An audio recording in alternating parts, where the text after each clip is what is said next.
Bharatiya Janata party प्रदेश मुख्यालय में आप सभी का स्वागत और अभिनंदन है।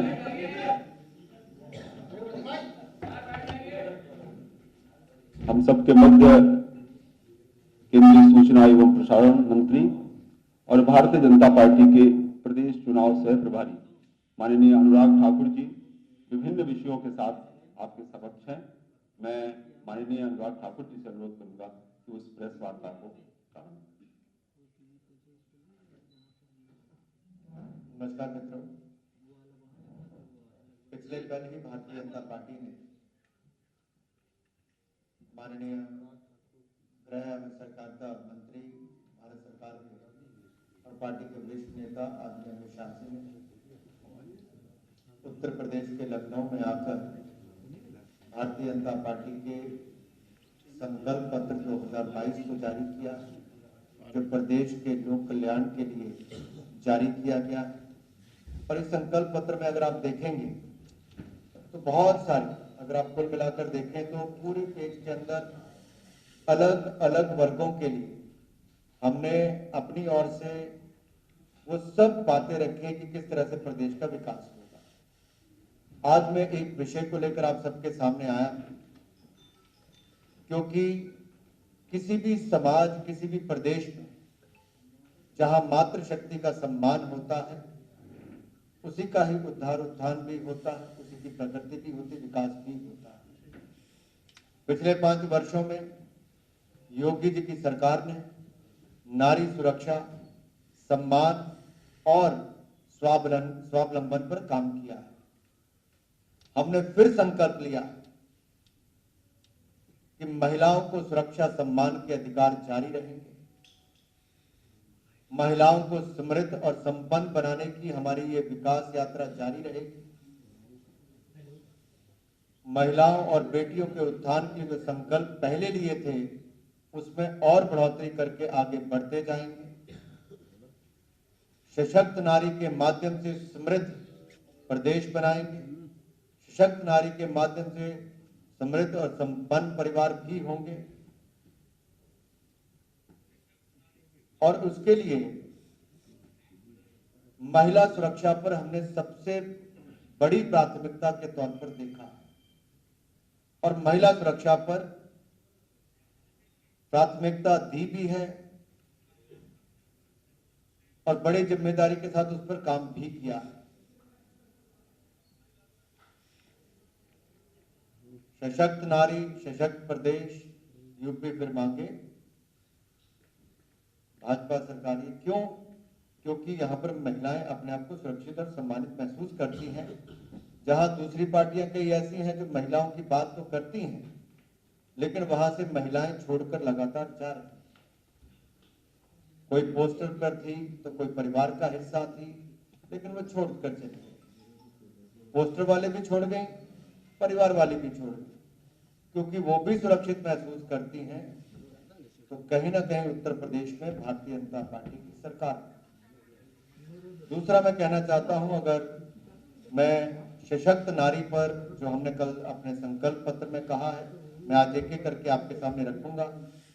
सबसे पहले तो मुख्यमंत्री कन्या सुमंगला योजना में 15,000 रुपए से राशि को बढ़ाकर 25,000 रुपया कर दिया है। यही नहीं, मुख्यमंत्री सामूहिक विवाह अनुदान योजना के अंतर्गत भी गरीब परिवार की बच्चियों को 1 लाख रुपए तक का अब इसमें से सहायता दी जाएगी। ये 51,000 से बढ़ाकर 1 लाख रुपया की गई है। और इसके साथ साथ जो करोड़ों बहनों को उज्ज्वला योजना के अंतर्गत रसोई गैस के सिलेंडर दिए गए, अब होली और दीपावली पर 2 रसोई गैस के सिलेंडर बहनों को मुफ्त में दिए जाएंगे। एक बड़ी सुविधा है उस दृष्टि से। चौथा, 60 वर्ष से ज्यादा की आयु की महिलाओं को सरकारी यातायात में, बसों में मुफ्त बस सेवा का प्रावधान भी किया गया है। जैसा मैंने कहा कि सुरक्षा हमारे लिए महिला की प्राथमिकता, यानी कि महिला सुरक्षा हमारे लिए प्राथमिकता है। और उसके लिए जहां पहले 3 महिला पुलिस बटालियन बनाई गई, सैकड़ों बहनों को रोजगार का अवसर भी मिला, पुलिस में भर्ती भी हुई। अब 3 के बजाय 6 महिला पुलिस बटालियन हो जाएंगी, 3 नहीं बनाई जाएंगी। इसके अलावा हमने सीसीटीवी कैमरा लगाने की बात कही, जिससे महिला सुरक्षा को और बढ़ावा मिलेगा, और 3000 पिंक पुलिस बूथ बनाने की बात कही है, जहां पर महिला जाकर अगर कोई किसी के साथ अन्याय भी होता तो अपनी कंप्लेंट दर्ज करा सकती है, उचित कार्रवाई करने के लिए। इसके अलावा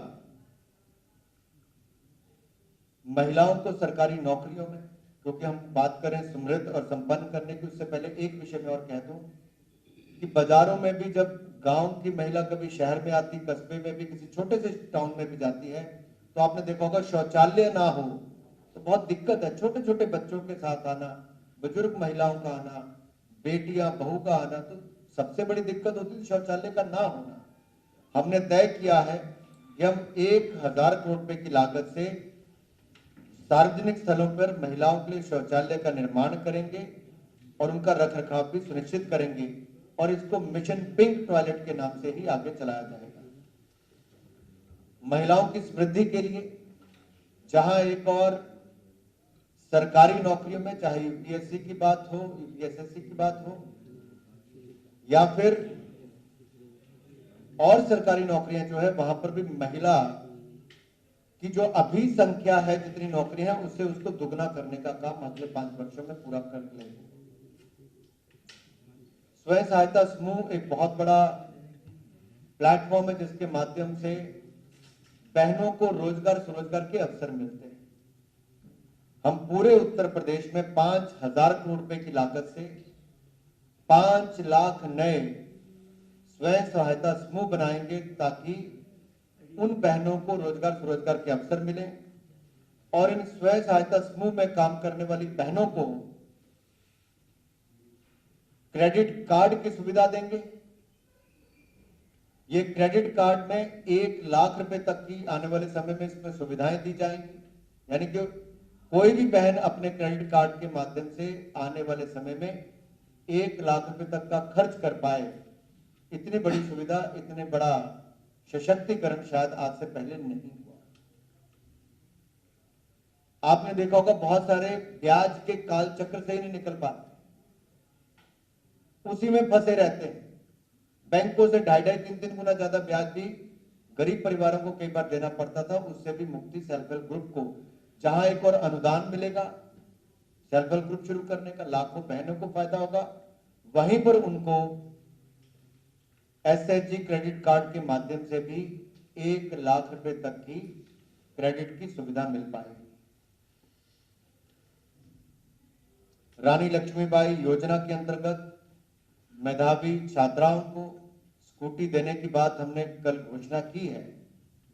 ये हमारी उन बेटियों को, उन बहनों के लिए है जो शिक्षा के क्षेत्र में अच्छा भी कर रहे हैं, उत्तर प्रदेश और देश का भविष्य भी उज्जवल करेंगी। बेटियों के लिए मुफ्त स्कूटी की सुविधा ये अपने आप में उनके और सशक्तिकरण की ओर ले जाएगी। सभी आंगनवाड़ी की कार्यकर्ताओं को और स्वास्थ्य सखियों को आयुष्मान भारत के अंतर्गत हम स्वास्थ्य बीमा मिशन मोड पर प्रदान करेंगे, ताकि वो भी इस योजना का लाभ उठा सकें। खेलों में भारत की बेटियों ने शानदार काम किया। उत्तर प्रदेश में भी महिला एथलीट्स ने प्रदेश का नाम देश और दुनिया में रोशन किया है। 500 करोड़ रुपए की लागत से स्टेट टैलेंट सर्च एवं डेवलपमेंट स्कीम की शुरुआत करेंगे, जहां महिला खिलाड़ियों को चुना जाएगा उनकी प्रतिभा के अनुसार, और उनको 5-5 लाख रुपए की वित्तीय सहायता देने का हम काम भी करेंगे। इसके अलावा विधवा एवं निराश्रित महिलाओं को 1500 रुपए की पेंशन देने का काम भी भारतीय जनता पार्टी की सरकार करेगी। आपको याद होगा, ये वृद्ध विधवा दिव्यांग पेंशन पूर्व की सरकार में मात्र 300 रुपया मिलती थी। हमने बढ़ाकर उसको 1000 किया था, अब हम उसको बढ़ाकर 1500 करने वाले हैं। इसलिए महिलाओं की सुरक्षा, सम्मान, अधिकार ये आगे भी निरंतर जारी रहे। इसके लिए हम इस संकल्प पत्र में सशक्त नारी के अंतर्गत इसको लेकर आए हैं और हम उत्तर प्रदेश की अपनी बहनों को, मातृशक्ति को विश्वास दिलाते हैं कि योगी सरकार आपकी सुरक्षा के लिए काम भी करती रहेगी, समृद्ध, संपन्न और स्वावलंबन के लिए भी आगे हमारी सरकार समर्पित रहेगी। हिमांशु जी, जिसका एक एक नाम लेते जाएंगे।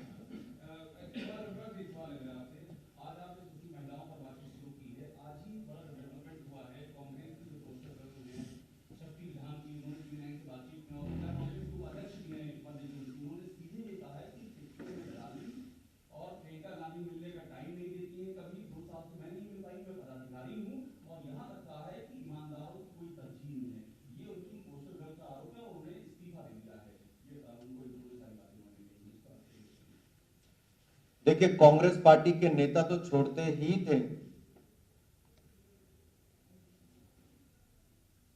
कांग्रेस में जो वरिष्ठ नेता है उनकी अनदेखी तो हुई, वो तो कांग्रेस छोड़ने पर मजबूर ही हो गए।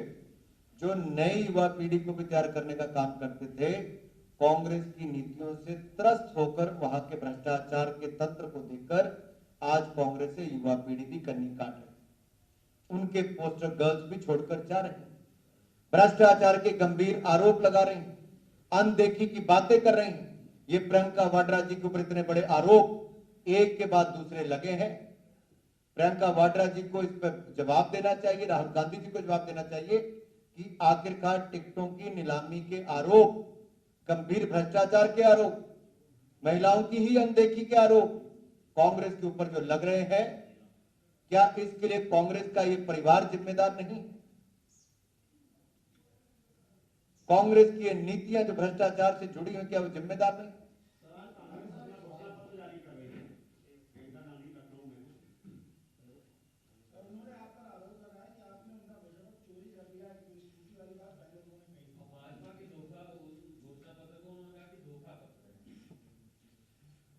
हमने जो पिछला लोक कल्याण संकल्प पत्र 2017 में लाए थे, उसमें भी कहा था गुंडा राज, भ्रष्टाचार मुक्त उत्तर प्रदेश करेंगे। हमने वो करने का काम किया, उस दिशा में काम। महिलाओं को सुरक्षा, सम्मान के अधिकार देने की बात की, वो किया। हमने 70 लाख रोजगार स्वरोजगार की बात की थी, हमने 3 करोड़ रोजगार स्वरोजगार देने का काम पिछले 5 वर्षों में किया है। हमने जो कहा वो करके दिखाया है। भाजपा ने करके दिखाया है, भाजपा फिर करके दिखाएगी।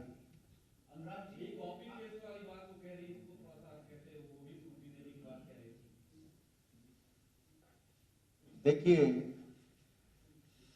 मैं आपको इस पर ले जाऊंगा कि वो लोग सोचते बहुत हैं, करने का अवसर नहीं मिलता है। पश्चिम बंगाल गए थे, कांग्रेस का खाता नहीं खुल पाया। बहुत सारे राज्यों में कांग्रेस के जहां उनका खाता ही नहीं खुल पाता है। कागजों में कुछ भी लिख पाए, सत्ता में आएंगे तो कुछ करेंगे। भारतीय जनता पार्टी सत्ता में आई थी, तब हमने जाकर यहाँ पर वायदों को सच करने का काम किया, जो संकल्प लिया उसको सिद्ध करने का काम किया था। ये केवल मात्र घोषणाएं करती हैं। जो अपनी पोस्टर गर्ल को नहीं बचा पाई, वो अपने घोषणा पत्र में जो वायदे होंगे उनको क्या पूरा कर पाएंगे?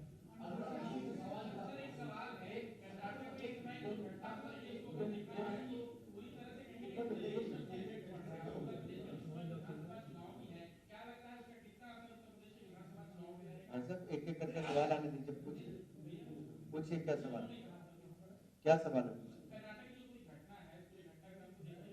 मामला कोर्ट में विचाराधीन है, आज उसकी सुनवाई।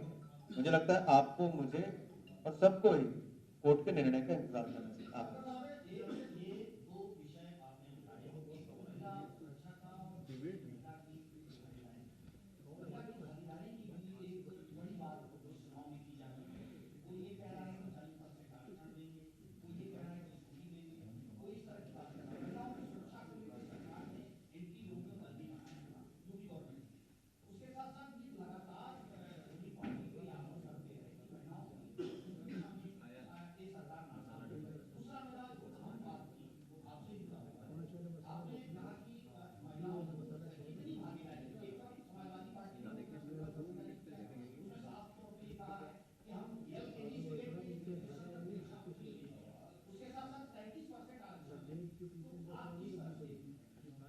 बसपा और सपा की सरकार में तो वातावरण ऐसा होता था कि बच्चियां घर से बाहर निकले पे डर महसूस करती। मुफ्त शिक्षा देने की बात तो दूर की है, अगर दंगे होंगे, महिलाओं के खिलाफ अत्याचार होगा, महिलाओं के अपराध की घटनाएं बढ़ेंगी जो सपा बसपा के शासनकाल में थी, तो आप कहां से शिक्षा की बात करते हो? सुरक्षा हमने दी, तब जाके शिक्षा का सुधार भी हो पाया। सुरक्षा सबसे पहला कदम है जिसके कारण शिक्षा भी, व्यापार भी और रोजगार कारोबार भी बढ़ते हैं। इसलिए सुरक्षा के लिए हमारी सरकार समर्पित है और आगे भी रहेगी। दूसरी बात जो महिलाओं को लेकर की गई, हमने हर परिवार को महीने में 2 बार मुफ्त में राशन दिया। ना बसपा ने दिया, ना सपा ने दिया, ना कांग्रेस ने दिया। अब हमने ही 2 उज्ज्वला लाभार्थियों को मुफ्त में रसोई गैस के सिलेंडर होली और दीपावली पर देने की बात कही है, इन्होंने नहीं दिया। इनके समय तो रसोई गैस के सिलेंडर नहीं थे, लकड़ी इकट्ठी करके धुआं निकलता था, आंखों से आंसू निकलते थे, पानी लेने के लिए 5-5 किलोमीटर 10-10 किलोमीटर जाना पड़ता था। हमने पाइप भी घर तक पहुंचाई, नल लगाकर जल देने का काम भी किया। जी अल्लाह।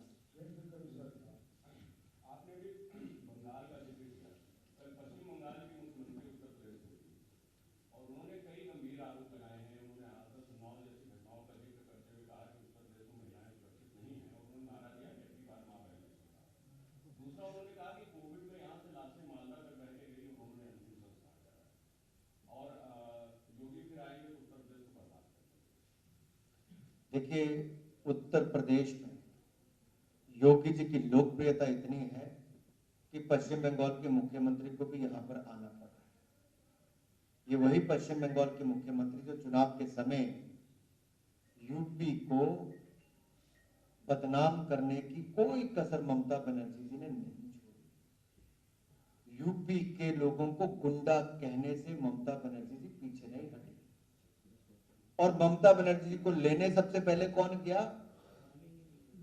जिनके राज्य में गुंडों को संरक्षण मिलता था, अपराध की घटनाएं, माफिया राज को बढ़ावा मिलता था, वो लेने सबसे पहले ममता बनर्जी जी को सबसे पहले गए।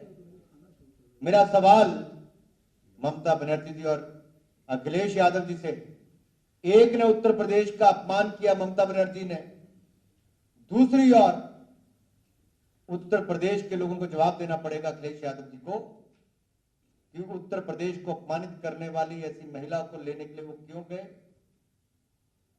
उनको गुलदस्ता देने का काम भी किया। क्या उत्तर प्रदेश के इस मान सम्मान के लिए अखिलेश जी के मन में कोई स्थान है या नहीं? और जहां तक ममता बनर्जी जी की बात करता हूं, जीता जागता उदाहरण अगर देश में कहीं है कि जो मुख्यमंत्री रहते हुए गुंडई को और दंगई को बढ़ावा देती है, जिनके सत्ता में आते ही परिवारों को छोड़कर पलायन करना पड़ा, दूसरे दलों के कार्यकर्ताओं को मारपीट करके वहां से भगाने का काम हुआ, ये एक दंगई दूसरे राज्य से आकर उत्तर प्रदेश में दंगा करवाने वाली पूर्व सरकार के मुखिया अखिलेश यादव से हाथ मिलाने आए। उत्तर प्रदेश दंगा मुक्त हुआ है। पश्चिम बंगाल से आने वाले दंगई उत्तर प्रदेश के पुराने दंगइयों का साथ देंगे तो उत्तर प्रदेश की जनता कभी स्वीकार नहीं करेगी।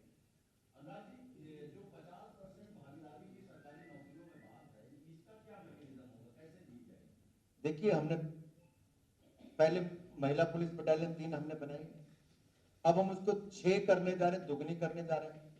इसी तरह से जो बाकी रिक्त स्थान है, हमने कहा हम उनको तेजी से भरने जा रहे हैं और महिलाओं को जितनी नौकरियां आज तक है उसे दुगनी करने वाले हैं। हम नई नौकरियां भी देंगे और महिलाओं को नौकरियों को दुगना भी करने का सुनिश्चित करेंगे।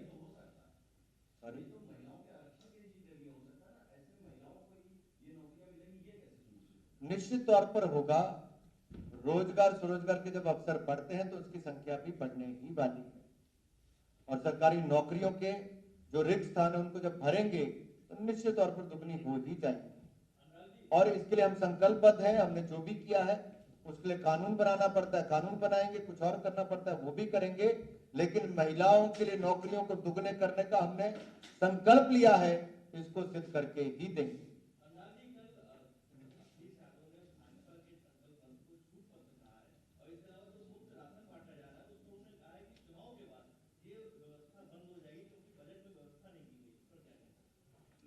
देखिए,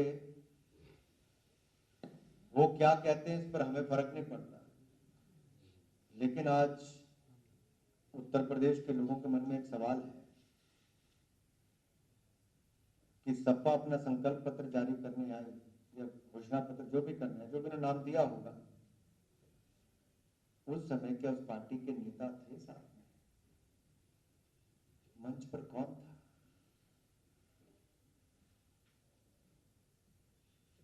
कौन था मंच पर साथ में? उस पिक्चर को एक बार वापस याद करना चाहिए। ये अपने आप में दिखाता है समाजवादी पार्टी सुन्नी हो रही है, खाली हो रही है, अपने छोड़कर जा रहे हैं, अपनों का ही साथ मंच पर नहीं मिल पा रहा है। ये अपने आप में दिखा रहे हैं कि समाजवादी पार्टी की हालत इस चुनाव के बाद क्या होने वाली है, उसका एक ट्रेलर कल देखने को मिल गया है।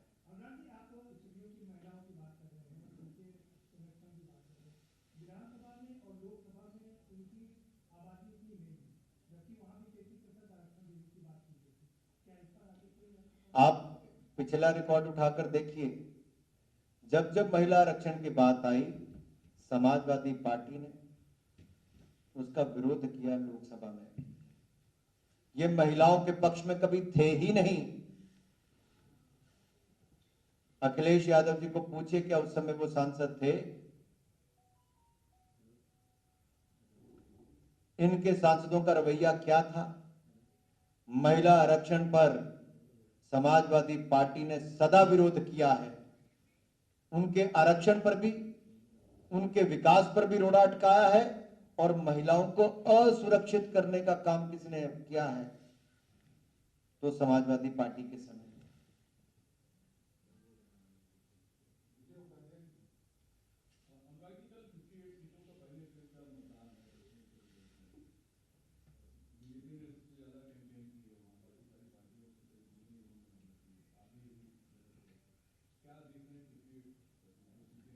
अगर आप जितना मेरा जाना हुआ, जितनी मेरी चर्चा वहां पर हुई, जो जोश वहां पर है, आज आप लिख लीजिए कहीं ना कहीं, और 10 मार्च को हम एक बार फिर मिलेंगे। पिछली बार से ज्यादा सीटें भारतीय जनता पार्टी पश्चिम उत्तर प्रदेश में जीतने जा रही है पहले फेज में। उससे ज्यादा बड़ी संख्या में हम सीटें जीतने जा रहे हैं। एक अलग वातावरण है, जोश बिल्कुल अलग है, और कल भारी मतदान के बाद आप देखेंगे भारतीय जनता पार्टी की सीटें भी बढ़ेंगी और मतदान भी बढ़ेगा।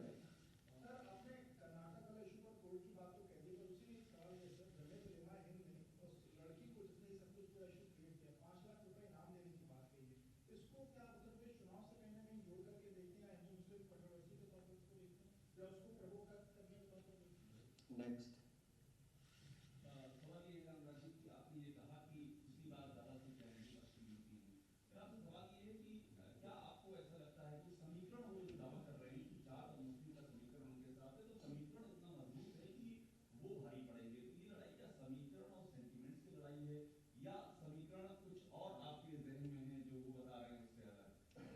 हमने सबके लिए काम किया है, सबका साथ, सबका विकास, सबका विश्वास, इस मूल मंत्र के साथ काम किया है।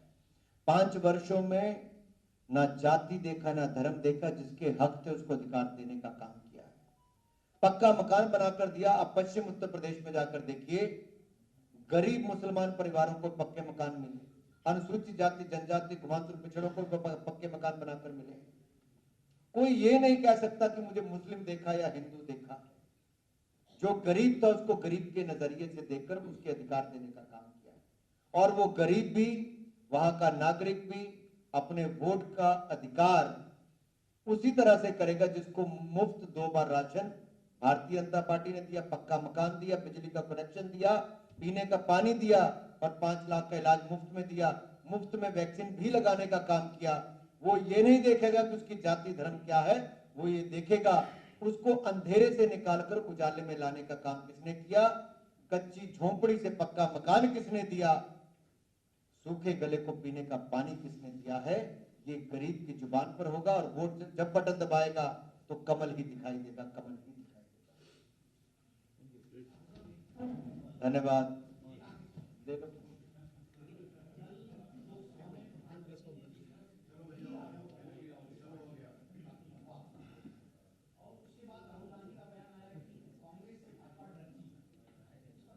मुझे लगता है प्रधानमंत्री जी के लोकसभा और राज्यसभा के जो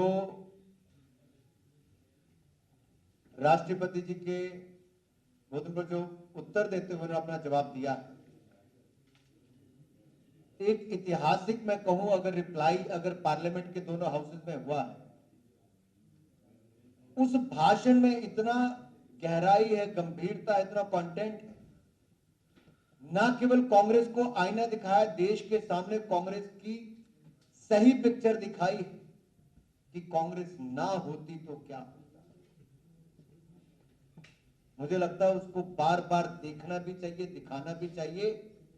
देश के सामने कांग्रेस का असली चेहरा दिखाने का काम प्रधानमंत्री मोदी जी ने लोकसभा राज्यसभा में किया और किस तरह से देश को बांटो और राज करने का काम कांग्रेस ने वर्षों वर्षों तक किया। यह तुष्टीकरण की राजनीति के कारण देश का बंटाधार कांग्रेस ने कैसे किया, यह सब देश के सामने आए।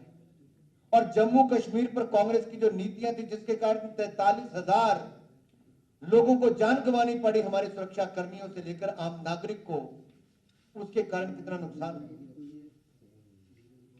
किस तरह से कांग्रेस की नीतियों के कारण देश पिछड़ता चला, जाति धर्म में बंटता चला। हमने उससे बाहर निकालकर देश को सबका साथ, सबका विकास, सबका विश्वास और सबका प्रयास के साथ आगे बढ़ाने का काम किया है। तो मैं तो यही कहूंगा, जिसने ना देखा हो कृपया करके प्रधानमंत्री जी का भाषण जरूर देखें लोकसभा राज्यसभा का। आपको बहुत सारी चीजों के उत्तर मिल जाएंगे जो शायद आप वर्षों से ढूंढ रहे हैं।